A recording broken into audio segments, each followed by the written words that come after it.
Qual é, Fábio? Tudo bem, Rogério? Tudo na paz e aí, você? Tô bem, tô bem. Tô enclausurado dentro de casa. Tá com a perna quebrada, o pé quebrado, né? Cara, eu não sei ainda porque Peraí que eu tô sem o áudio. Não tá. Tá saindo bem aqui Ah, agora. você. Não. Não, mas o meu. Eu não Ah, tava te ouvindo tá. direito. Agora eu tô. O que acontece? Há Qual é, 3 semanas Alan? atrás eu caí da escada, velho. E na radiografia não acusou fratura. Porém, o pé ainda está inchado, está roxo e o médico está achando que tem uma fratura oculta, deve ser uma pequena fratura, ou eu rompi o ligamento do tornozelo. Putz, Então, amanhã eu vou fazer a ressonância para saber como é que tá, que tô doido para voltar a treinar e não pode. e não pode. Ainda mais nessa quarentena sem sair, né? Pelo menos treinar. Não pode treinar, não pode sair. Eu sou grupo de risco, né? Porque eu sou hipertenso e sou asmático. Putz, Então, eu estou em casa tomando um monte de remédio que o pneumologista passou, tem que estar controlado. Se eu pegar esse vírus, eu estando controlado, talvez eu não tenha grandes problemas com esse vírus. Mas vamos em nem vai frente. pegar, nem vai pegar. Então, Fábio, vamos lá. Eu queria que você falasse um pouco de você. Quem é o Fábio Robert, né? Onde nasceu, quantos anos? É, eu, eu, eu sou Fábio Robert, meu mestre. Eu acho que é importante nessa hora da gente se apresentar e falar um pouco da gente, a gente tem que falar nossa raiz, né? Eu Sim, com acho que, certeza. acho Eu que vou isso é perguntar. importante. Eu sou aluno do mestre André Robert, né? Que foi aluno do mestre Roberto Barros, que foi aluno do mestre Luizão CR e de outros mestres também. Tenho 43 anos, comecei minha história no kickbox em 1989, em março de 1989, e tô aí nessa batalha aí já há mais de 30 anos. Show, show. Fábio, um sonho de criança, cara. Sonho de criança. Com certeza teve vários, né? Mas, Eu fui uma criança estranha, né, cara? O meu sonho de criança era ser presidente do Brasil. sério? Pô, já Era, começou era. assim? É engraçado que meus amigos assim, estudavam comigo, todo mundo queria, na década de 80, o sonho de toda criança era ser jogador de futebol, né? Pois Aí é. me perguntavam, o que você quer ser? Eu quero ser presidente do Brasil. Ai, bacana, maneiro, maneiro. Era, É, era meu sonho de criança. Fábio, como você conheceu o kickbox? Então, é meio que por osmose, né? Aí no final da década de 80, meu irmão pegou a faixa preta de kickbox com o mestre Betinho, né? Daí a gente está falando da segunda geração de faixas pretas de kickbox no Rio de Janeiro, na cidade do Rio de Janeiro, tá? Porque tem uma história de outros mestres aí em municípios afastados que já tiveram contato com kickbox anterior. Álvaro Splinter, né? O pessoal que. Marco Antônio, então o pessoal mais antigo. Mas eu tive contato a partir do momento que meu irmão pegou a faixa preta, começou a ministrar aula aqui no quintal de casa, né? E eu tinha 12 anos. E os vídeos de luta do meu irmão, os filmes de kickbox, ele pegava na, na, na, Na locadora? na locadora e tal. Aquilo era um convite, né? E eu tive um problema, pouca gente sabe, eu era assim, na minha vida particular, a gente sempre teve uma condição de financeira um pouco difícil. Porém, meu pai se matava para a gente poder estudar em colégio particular, então, e eu sofri um pouco por ser pequeno, ser muito magro e não ter um fenótipo europeu, né? Então, de crianças um pouco abastadas, né? Mesmo que numa realidade suburbana, eu era tido como um estranho no ninho, então eu sofri um pouquinho. O que hoje chamam de bullying, né? E aí, naquela época a Sim. gente resolvia com cara feia e porrada. Então, assim, isso fez com que eu procurasse a luta, porque não que eu quisesse agredir, eu precisava me defender, não chegou a esse ponto. Mas, para mim, autocontrole, para enfim, eu me senti bem, né? Me trazer um pouco de paz interior naquele momento foi muito importante na minha adolescência. E a partir do momento que eu logo comecei a competir, em 1990, competi a primeira vez, quando eu comecei a trazer medalhas para meus amigos na sala, eu me senti incluído, né? E aí todo mundo queria ser meu amigo, né? Então foi um pouco assim o início da minha história no kickbox. E aí, mas a paixão pega a gente, né, cara? Com E aí eu certeza. fui treinando, fui competindo, foi meio que por aí. Pouca gente sabe disso. Eu não sabia, eu não sabia. Ah, Aproveitando sim. essa sua deixa aí, para dar continuidade, eu queria que você falasse um pouquinho na sua carreira de atleta como no kickbox. Sim, minha carreira tem dois momentos, né? Porque aí no final da década de 1980, quando eu comecei, no início, comecei a competir no alvorecer da década de 1990, o kickbox era full contact, né? Não era kickbox. Então tinha equipe Nike Tiger, é, e era muito diferente. A vida no país era diferente. Né? Não tínhamos internet, não tinha telefone, não tinha. Então as coisas demoravam a chegar dos Estados Unidos, né? Aquela propaganda e tal. O esporte, no início da década de 90 nos Estados Unidos, já estava bem difundido no mundo inteiro, mas no Brasil a gente não tinha muito acesso a vídeos e tal, de treino. E a gente começou a competir no full contact, lá fora já kickbox, no full contact do que o Betinho trouxe pra gente, trouxe pro meu irmão e tal. Era tudo muito diferente. A evolução dos equipamentos de produção individual, né, os EPIs, sofreram uma transformação muito grande, uma evolução muito grande. Sim. Nós não tínhamos. Eu cansei de bater manopla dando um soco assim, com atadura, tipo essas aqui, né?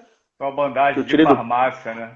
Isso, porque não tinha essas bandagens que nós temos própria para luta e socando em chinela havaiana, porque a gente não tinha acesso à manopla, não tinha no Rio de Janeiro, né? E eu lembro que a primeira contato com luvas diferente das luvas que o Betinho tinha, dois pares de luvas, isso era luxo, né? Eu lembro que tinha uma loja no Saara que vendia luva, mas era tudo muito caro. As coisas demoravam a chegar no Rio de Janeiro. São Paulo até tinha alguns fabricantes, né?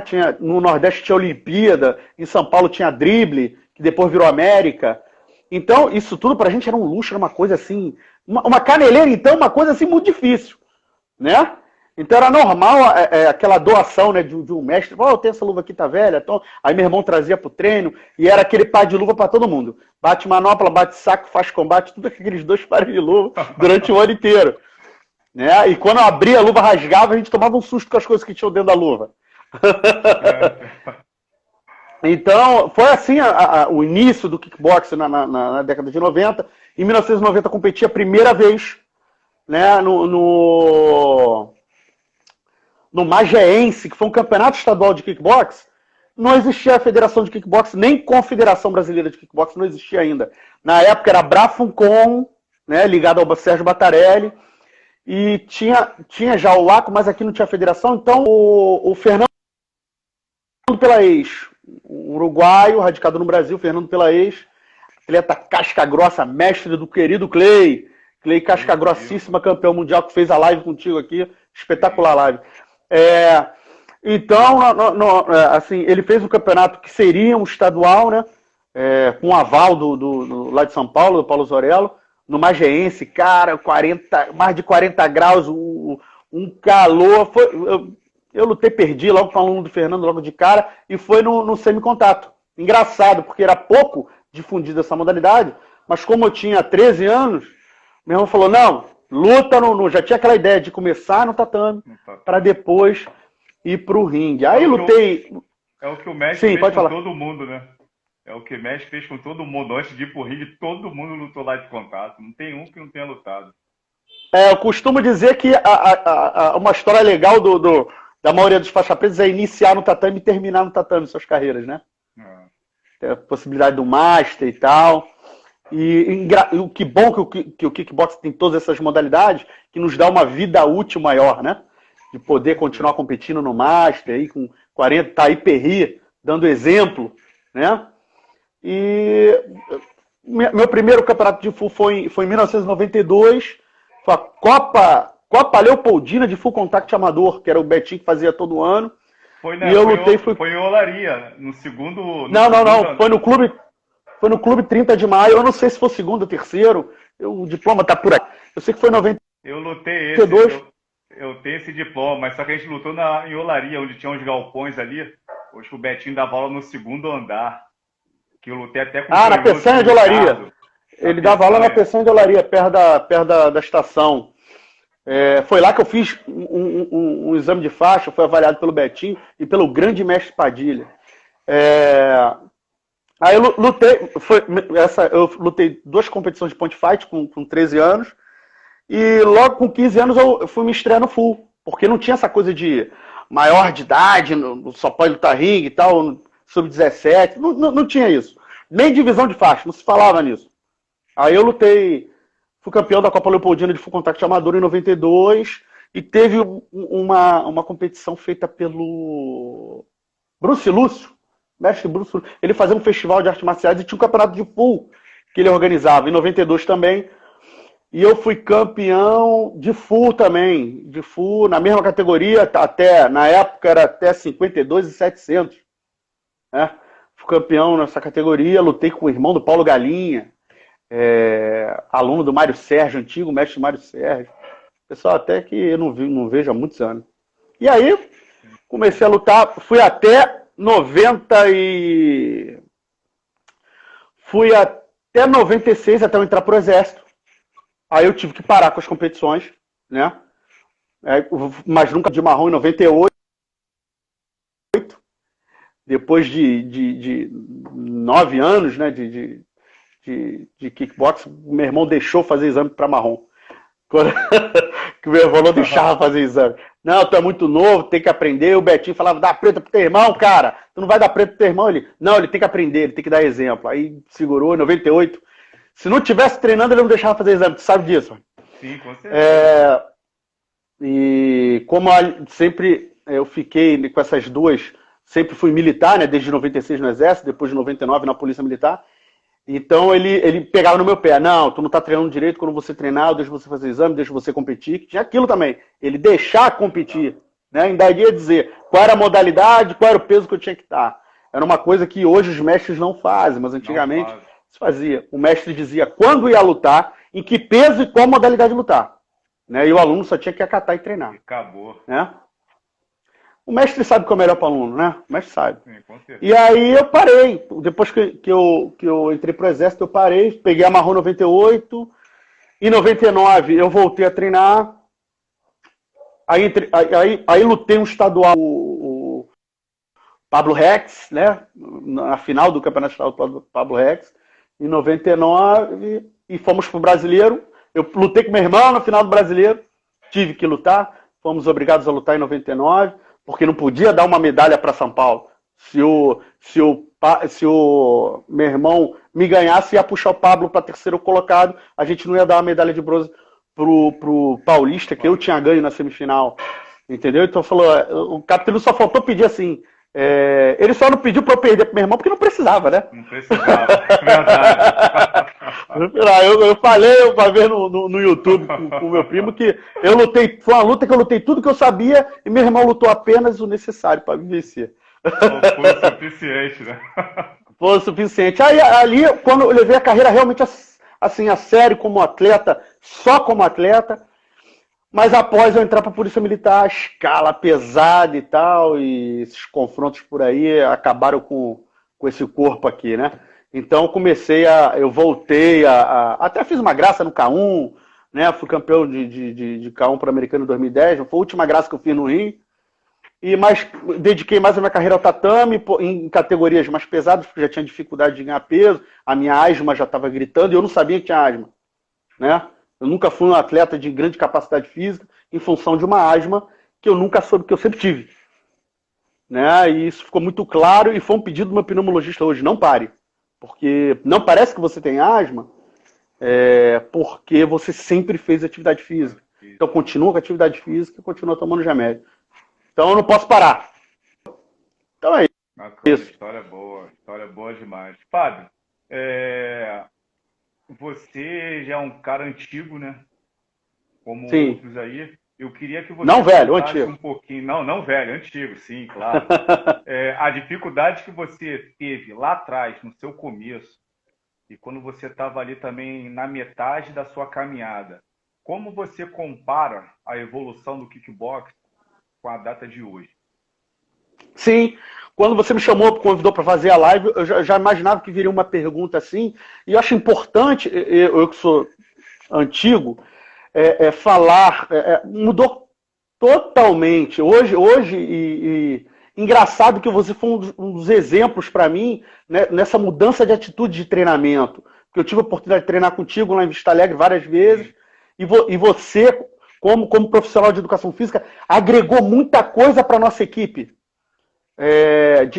Dessa parte de treino. Antigamente o treino eram 2, 3 horas de treino, onde a gente fazia um aquecimento muito longo, um alongamento muito longo, talvez desnecessário, e era aquele treino, era muito round de saco, muito round de combate, e talvez isso era desgastante, e às vezes nem chegava no ápice no campeonato. Só que a coisa evoluiu de uma forma engraçada. Evoluiu também a parte nutricional, né?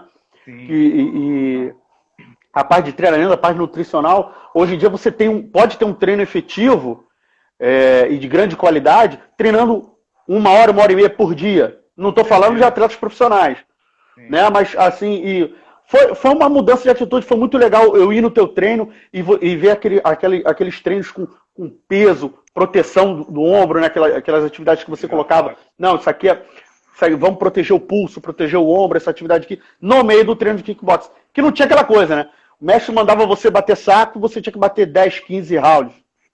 E se você tivesse batendo saco igual fisioterapia, meu irmão vinha e dava tapa na cara. O treino era esse.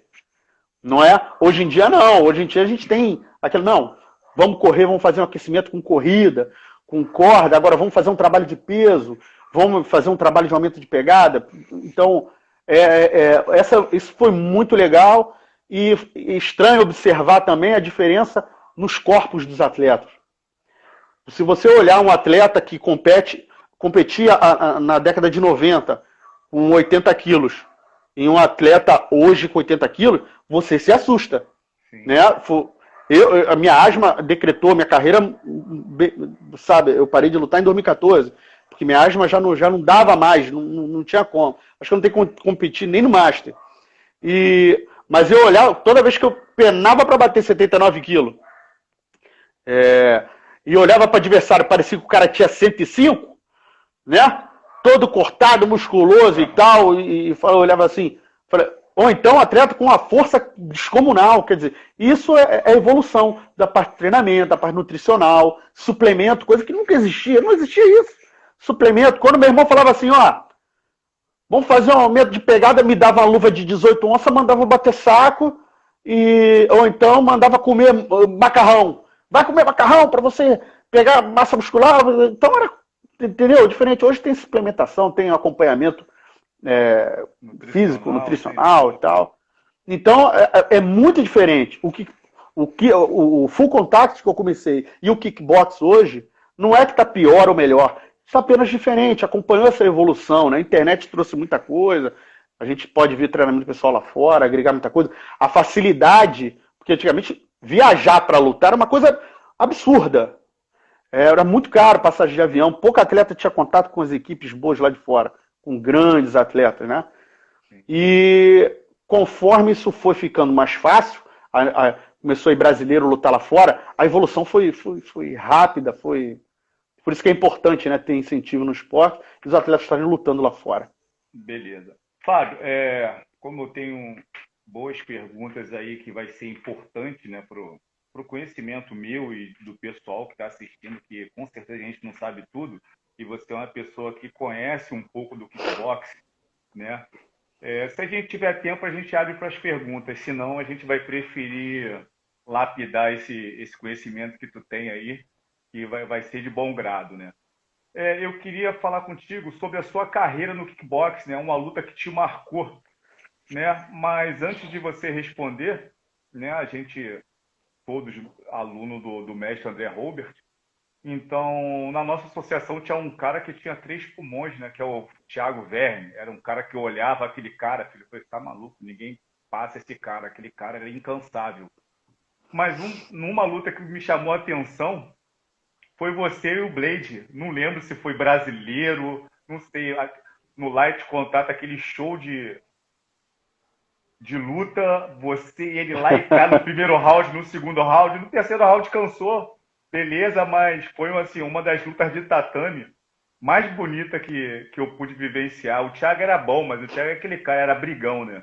Você era um cara técnico Sim. demais, igual o Jorginho. Então aquela luta ali, pra mim, Rogério, foi uma das melhores. Não sei sua opinião. Eu queria que você falasse, caso não fosse ela, eu queria que tu comentasse sobre. É, como é que é, né, cara? Você falou do terceiro, o último round foi todo Blade, por causa do meu problema, né, de asma. Sim. Isso é a tônica de todas as minhas lutas, começar melhor e terminar apanhando. Sempre foi isso, por causa da minha capacidade física, né? Foi uma luta que eu guardo com carinho, a gente brinca muito até hoje, eu digo que foi roubado, porque eu acredito que o Blade tenha ganho, Foi lá em porque casa, né?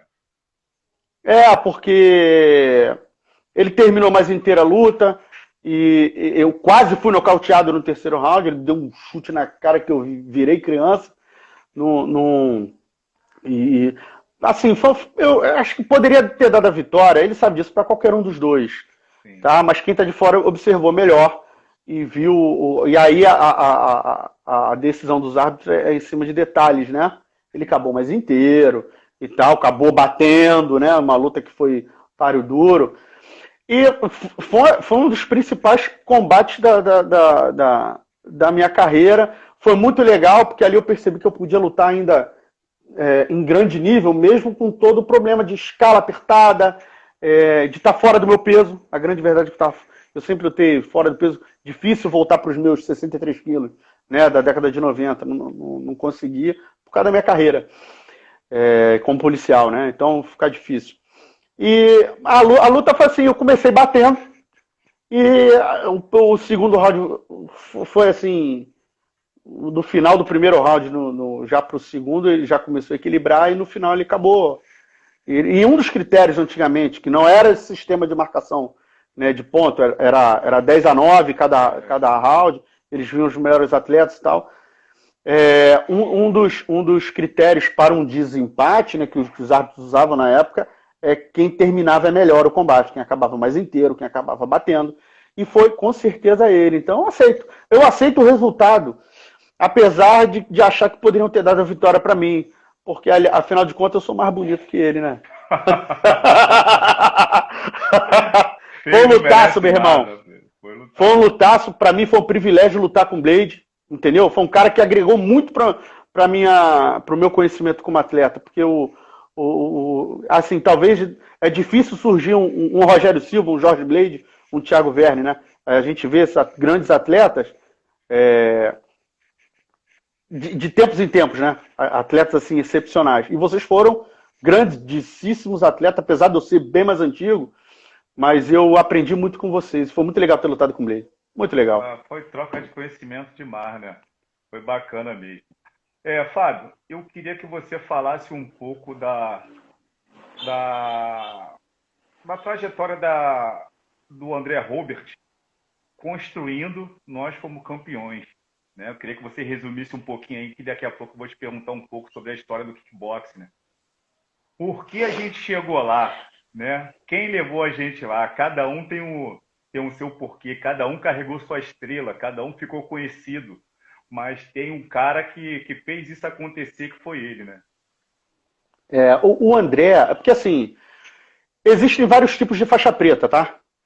Existe faixa preta que ele vai ser um excelente competidor e possa ser que ele não seja um treinador muito bom e mais além, pode ser que não seja um técnico muito bom.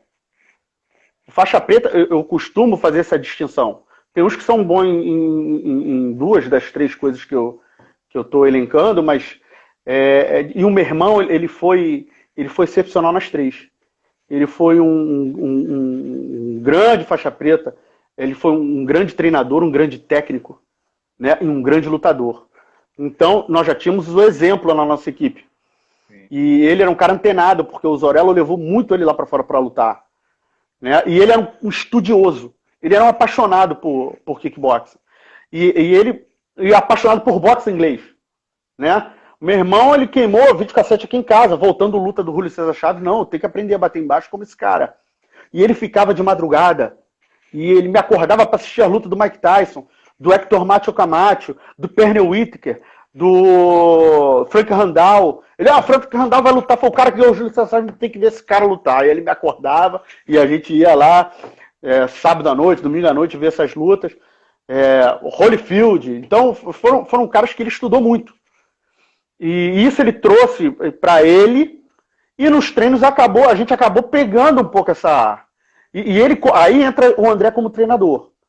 Por o Betinho ter sido muito duro nessa parte de treinamento, o Betinho era um excelente treinador. Um corner talvez não muito bom, às vezes eu escutava, ficava assustado com o que ele falava no corner, era difícil.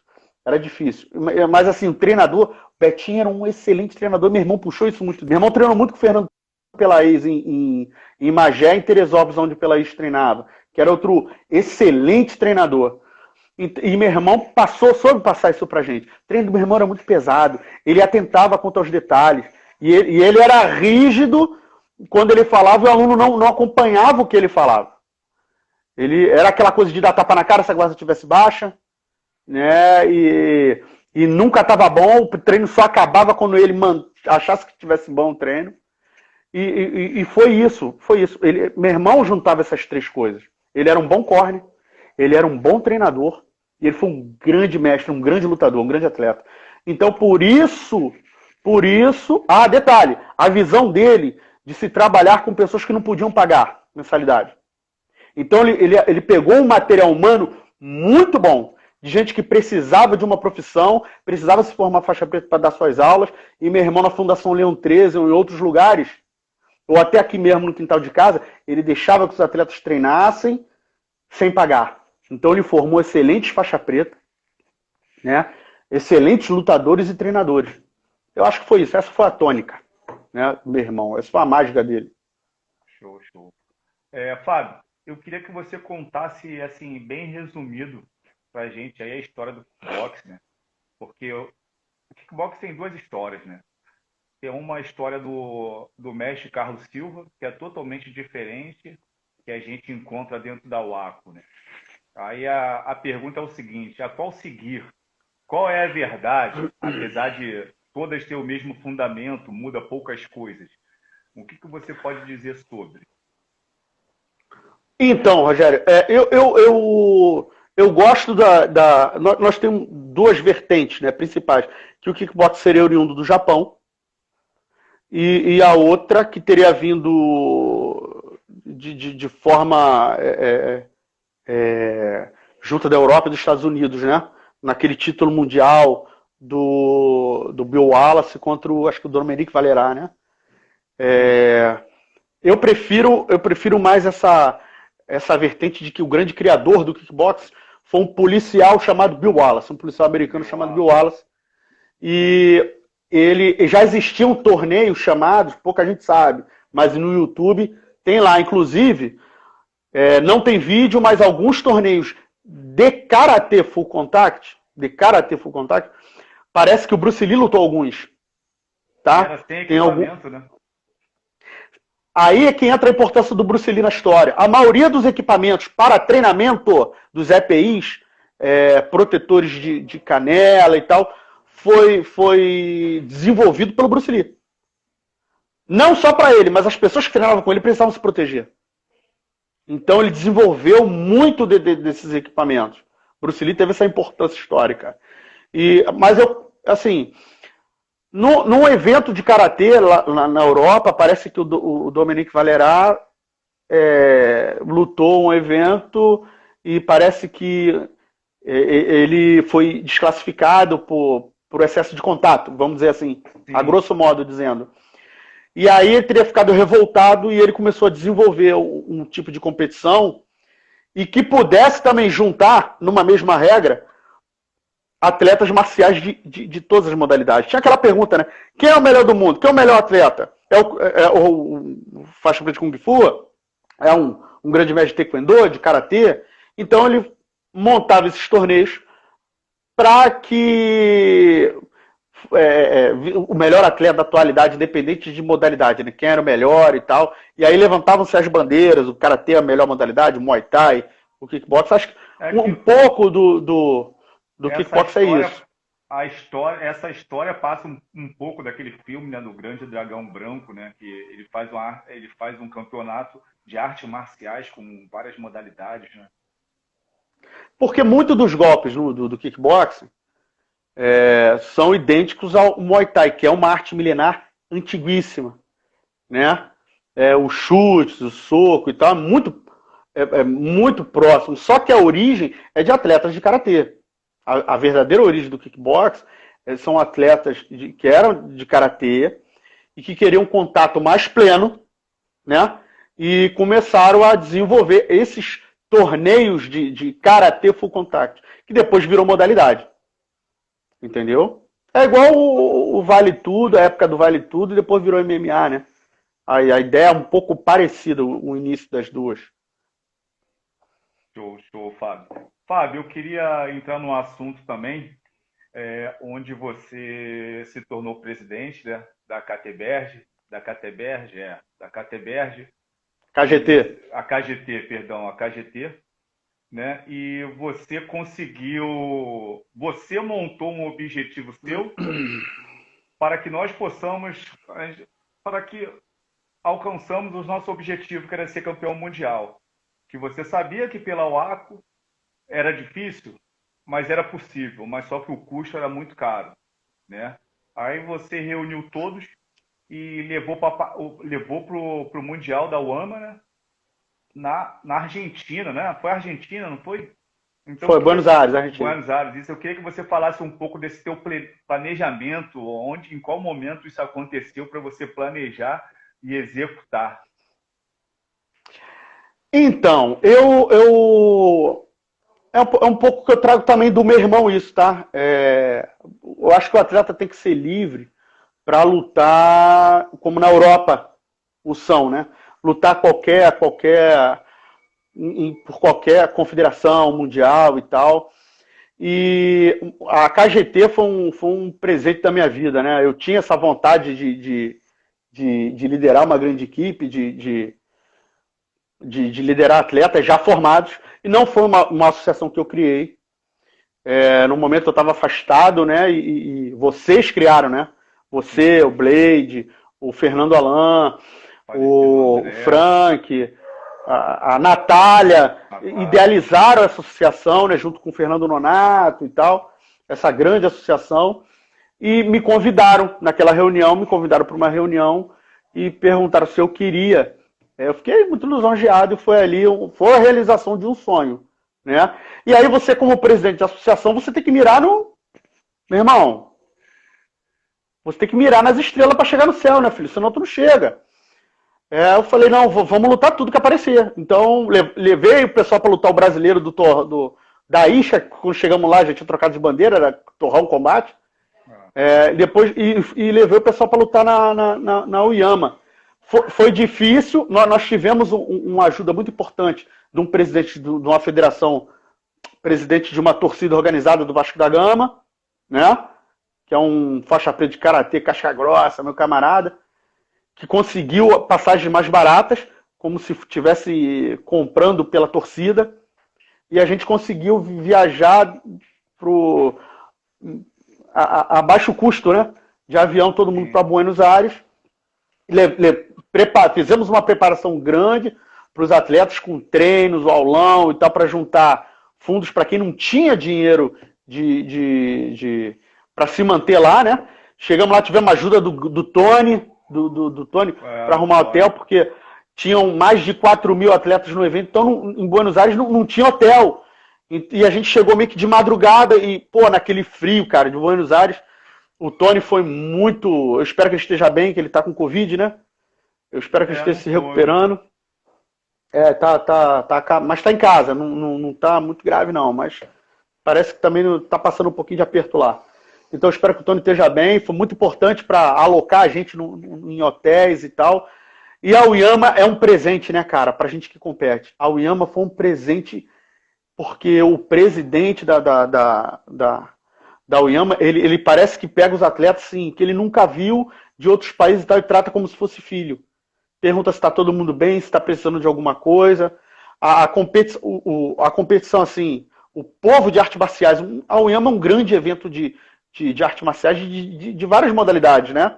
Sim. Tanto que eu competi no jiu-jitsu, né? Competi em 3, 4 modalidades lá, é muito legal. Tu paga uma taxa de $100 e pode lutar tudo. E a gente ficou lutando tudo o dia inteiro, né? Foi muito legal, cara. Um negócio fantástico mesmo. E ter proporcionado, ter liderado a equipe nesse momento em que a maioria, nós trouxemos vários cinturões de campeões mundiais. Ninguém perdeu no ringue. Todo mundo voltou campeão mundial. Até o Robusto hoje, que está na Tailândia, ele foi com a gente mesmo. Eu lutei com ele na modalidade chamada... Eu esqueci o nome da modalidade. Que é de submission, né? E ele me ganhou na semifinal. Pode bater no chão, né? Eu não sei o nome. Não.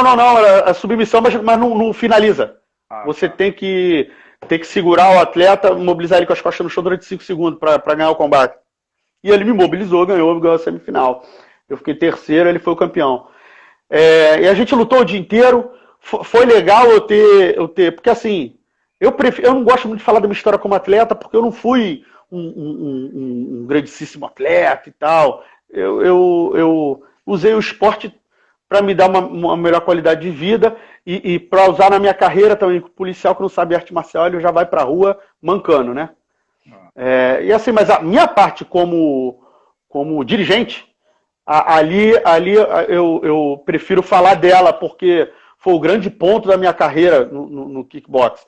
Ter proporcionado os atletas voltarem campeões mundiais, você, Frank, Jordan, porra, ter visto essa galera toda boa aí, voltar com o cinturão de campeão mundial, pra mim não tem preço. Geral. Borgão, muita gente, né, cara? Muita gente. Foi muito legal. Aquilo ali realmente foi muito bom. Fábio, uma saudade, cara, no kickbox. Desses momentos saudade que você falou aí, sobre tudo que a gente conversou. Travou, Roger. Alô? Pode falar, tô ouvindo. Então, saudade. Cara, vou falar de algumas delas, né? A minha grande saudade é os meus alunos. Os meus alunos que eu tratava, assim, muitas das vezes, aluno às vezes, é irmão, é amigo e é filho, né? Na maioria das vezes. E eu tive um contato... Branquinho, né? Esqueci o nome daquele branquinho de olho verde. Aquilo ali era um encargo que o Filipinho. Filipinho foi... ele falou assim, eu fui padrinho de casamento dele, né? Ter esse contato com os meus alunos e ver que eles se tornaram seres humanos incríveis é muito bom, né? E Deus proporcionou, eu fui privilegiado em ter excelentes alunos, T-Rex, Max Aurélio, que era meu 02. Então, assim, eu sinto muita saudade deles, tenho muita saudade dos meus alunos. Eu acompanho pelas redes sociais, graças a Deus nós temos as redes sociais, e ver que eles estão casados, muitos fazendo faculdade, trabalhando, e se tornaram pessoas... seres humanos fantásticos, eu tenho muita saudade. Mas da parte como atleta, eu sinto muita saudade, aquele feeling aquele nosso bate-papo na pesagem e aquela como é que se diz? Aquela coisa de encontrar atletas de outros estados e trocar figurinha, né, cara? Falar de treinamento. Eu acho que era a melhor coisa que tinha quando a gente encontrava o pessoal, né? Porra, os amigos de outros estados, né? Os inimigos também. Aquele bate-papo, aquela cervejinha depois. Não, já lutou? Tu não luta amanhã? Não tem outra. Porra, aquele bate-papo, aquelas festas. Eu sinto muita saudade desse tempo. Muito, muito, muito. Então, Fábio, hoje, se você tivesse um poder, né, de mudar alguma coisa que você vê errado dentro do kickbox, o que você mudaria, cara? Muitos têm falado de o que está errado hoje e tal. Eu prefiro dizer que está diferente. O que eu vejo assim que eu gostaria de mudar hoje é patrocínio, que é escasso e o atleta precisa. Nós não estamos num governo comunista, igual a gente vê assim um país como Cuba sustentar o atleta para ele continuar se mantendo no esporte. Tá travado o vídeo aí, tá me ouvindo? Não, tô ouvindo, tô ouvindo. E também o que eu gostaria de mudar é um pouquinho a didática de alguns mestres com os seus alunos, porque os últimos campeonatos que eu fui, eu tive a impressão de que perdeu muito respeito dos coloridas com os mestres. Eu não sei como chegou nisso. Se a gente for ficar falando disso aqui, vai ser 5 horas de live, né? Mas muito se perdeu o respeito do colorida com o mestre hoje. A coisa está mais para um esporte de combate do que para uma arte marcial, né? Eu achava que seria o contrário, que o kickbox começou como esporte de combate e com o tempo vai virar uma arte marcial. Mas parece que isso aí não evoluiu. A gente está só piorando. Não tem um respeito com o mestre. Os coloridas hoje passam pelo mestre, eu vejo batendo boca, até em rede social. Meu irmão nunca iria aceitar que eu faltasse com respeito com um faixa preta mais antigo do que eu. Nunca. Eu queria que você Nunca. desse até continuidade sobre, porque minha próxima pergunta iria ser essa mesmo, né? Como você vê hoje o tratamento do aluno e treinador, aluno e mestre? Assim, eu venho de uma época que o mestre ele nem se aproximava do aluno depois do treino. Ele mantinha aquela distância, né? E o que o mestre falava era lei. Hoje em dia, com o advento do kickbox para a saúde, não estou criticando não, só diferente. Que a gente não entrava eu não entrei no kickbox em 89 para ficar magro, para ganhar qualidade de vida. Eu entrei para ganhar autoestima e para aprender a me defender. Entendeu? Hoje o professor, para poder viver do esporte, ele começou a fazer um treino que englobasse o maior número de pessoas, não só competidores. Mas aquele cara que quer extravasar, quer sair do trabalho e quer fazer um treino um pouco mais leve, não precisa ser atleta de alto rendimento, para poder extravasar ali suas energias, amanhã poder trabalhar de novo. Eu tive atletas que foram recomendados, alunos que foram recomendados para um tratamento de depressão. Cara, vai fazer uma luta e tal, e ficou comigo anos treinando. Então o treino modificou. Só que aí começa a pecar, porque esse tipo de treino ocupa os faixas pretas, né? Começou a ser uma coisa mais próxima. A necessidade do aluno de fazer uma atividade meio que lúdica, né? Ou para outros fins, ou para ter quem não gosta de malhar, poder ter uma perca calórica grande numa atividade física, fez com que o professor virasse psicólogo, virasse amigo, coisa que não era antigamente. Entendeu? E aí eu acho que esse respeito se perdeu. Confundiram um pouco as coisas. Mas aí, em alguns professores, isso não acontece. Eu às vezes vejo no campeonato equipes onde o professor parece até que está na década de 90, né? Quando fala, e o que o mestre fala é lei, e vamos continuar isso. Eu acho bonito. Talvez não caiba mais hoje, mas eu critico a postura, essa falta de respeito do aluno com o professor. Acho que talvez seja um momento de transição, Rogério. E daqui para frente, sim, a coisa fique melhor, né? Mas vamos ver, vamos deixar. Eu sou um cara esperançoso. Show. Então, Fábio, eu queria que, apesar de você ser uma pessoa antiga, né? Eu quero te fazer duas perguntas dentro de uma só, né? eu queria que você falasse para mim uma pessoa que você se espelha, né? Essa primeira pessoa aí nessa tua carreira longa que tu teve, apesar de já saber essa sua resposta. E hoje, na atualidade, uma pessoa que você olha, que você vê que tem futuro e vai longe, né? Um novato. Cara, eu tenho observado muito Pode dizer até mais de um, não tem problema não. assim, eu vejo assim gestores, tá? Vamos falar assim, gestores. Um cara que eu admiro muito é o Marcelo Marinho, entendeu? É um exemplo de gestor, né? Mas ele teve raiz, né? Aluno do Marcos Torquato, Sim, né? sim.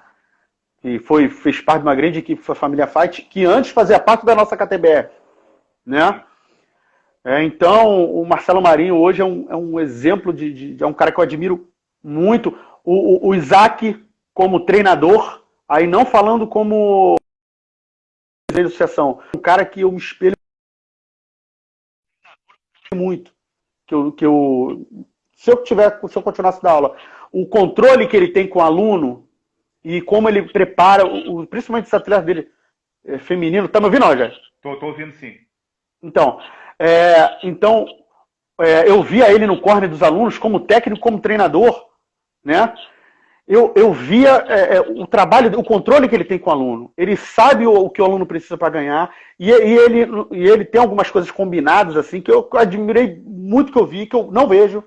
Ele fazer um simples gesto, uma simples palavra e o atleta entender o que precisa fazer e mudar toda a percepção do combate e virar uma luta. Eu vi o Isaac fazer isso. É um cara antenado que viajou lá fora como treinador, né? Levou as atletas dele para lutar lá fora. E eu admiro muito. Como atleta, cara, como atleta, eu vejo assim. Eu não vou falar dos antigos, não quero falar de gente tarimbada. Quero falar de gente nova. Os irmãos Peixoto, para mim, são um exemplo assim de atleta. O Jordan. Porra, o Jordan, o irmão Peixoto, são caras assim, espetaculares, pessoas que são mais próximas, eu vou esquecer às vezes de outro nome, né? Mas são assim, e aquela menina, aluna do. Esqueci o nome, desculpa, esqueci o nome do faixa preta, mas é da nossa associação, a Maria Eduarda. Eu acompanho os atletas, o treino daquela menina, uma capacidade técnica incrível. E quando eu vejo assim um atleta de grande capacidade técnica, e eu fico olhando, eu fico assim, às vezes dá vontade de falar assim, pô, vem cá um dia comigo treinar, que eu sei onde tu pode melhorar isso aqui. Eu, assim, só atleta, assim, minha visão, né? A gente, velho, quando olha Sim, assim, sim. quando a gente era competidor, a gente olhava um atleta, quero lutar com ele. Hoje em dia não, quero treinar ele. Entendeu? E assim, eu vejo assim, a Maria Eduarda treinando, os vídeos dela que ela posta de treino, uma capacidade técnica e física incrível, apesar da baixa estatura. É uma atleta que tem muito a crescer. E até é uma coisa inovadora, tá falando de mulher, né? Porque no nosso tempo, assim, década de 90, era difícil ter uma atleta feminina. Né? Era muito difícil. Por razões que o mundo era diferente há 20 anos atrás, 20, 30 anos atrás. Era diferente hoje em dia. Então, são essas três pessoas que eu gostaria de pontuar. Maria Eduarda, como atleta, e como Maria Eduarda com os irmãos Peixoto e o Jordan. Aí já falo com o Jordan também como treinador, que o Jordan formou excelentes atletas também.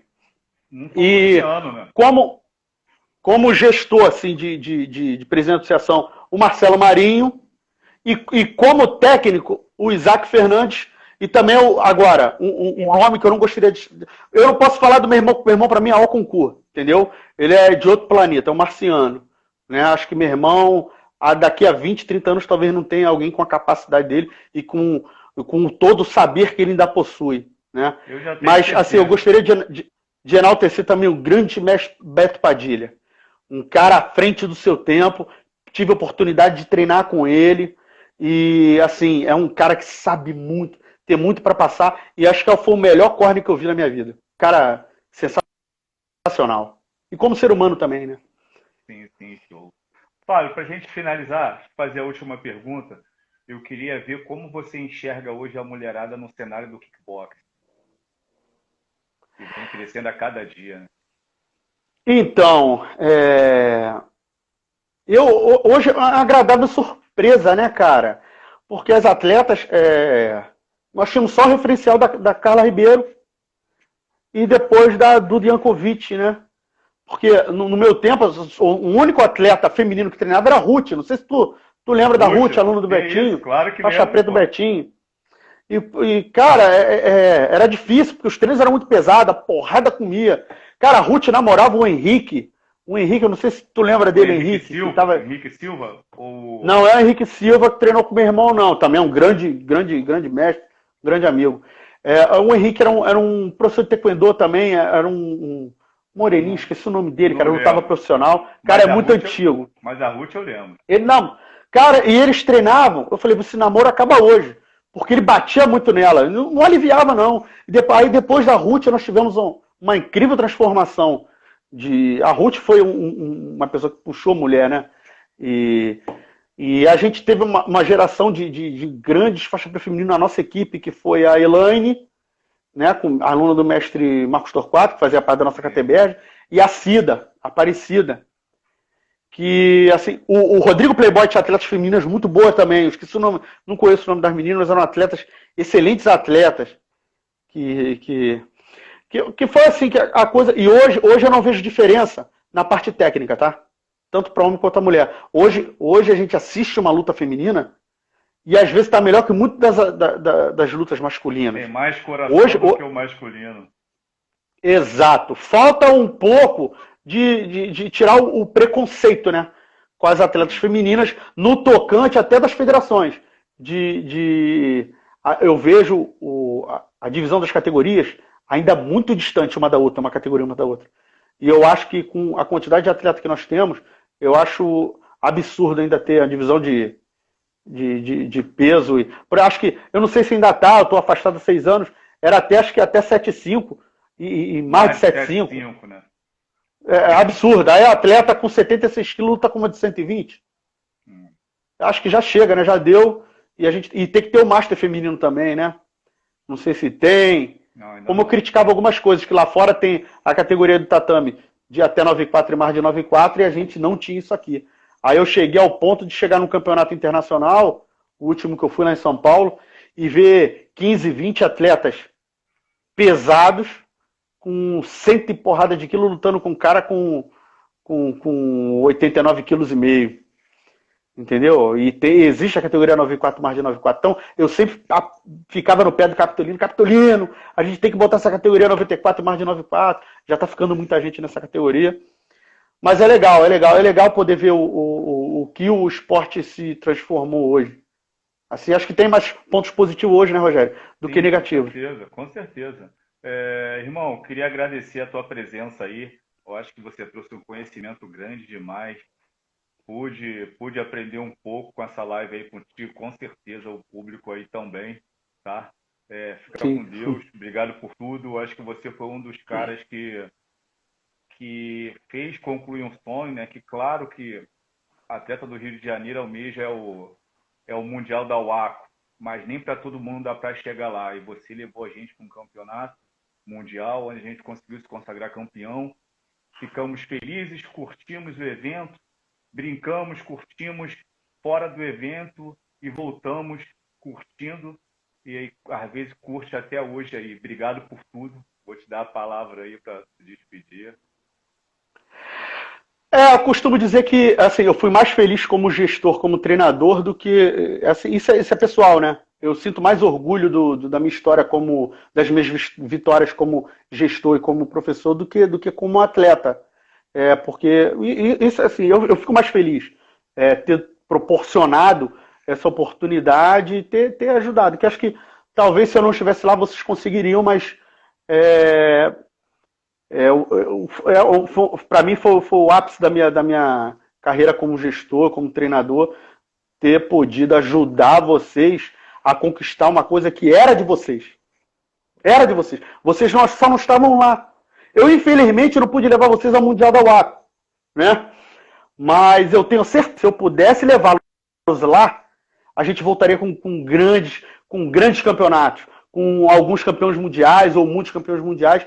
Infelizmente, eu fiz o que podia, o que estava ao meu alcance, e fico lisonjeado de ser até escolhido para falar numa live, que eu acho que a minha carreira como lutador não chama muita atenção, eu fui um cara esforçado.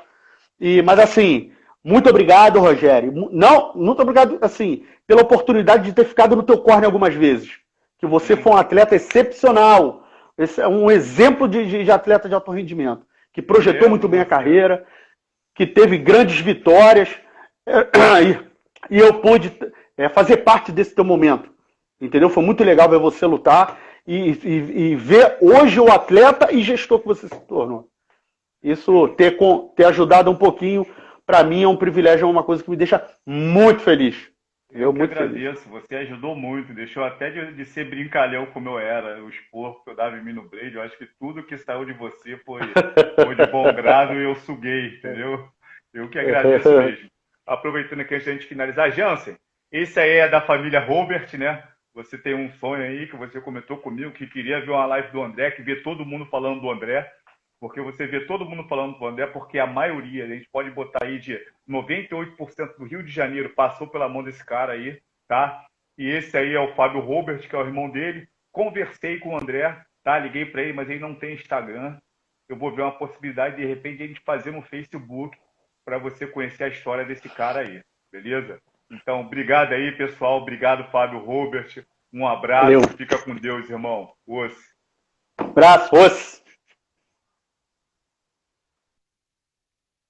Então, pessoal, obrigado pela presença de vocês aí, tá? Sábado a gente tem uma live aí com um cara aí que a gente viu crescer e hoje é um dos monstros aí em organização, tá, de equipe, o número 1 aí do Rio de Janeiro, que é o Marcelo Marinho. Então, conto com a presença de vocês aí, tá?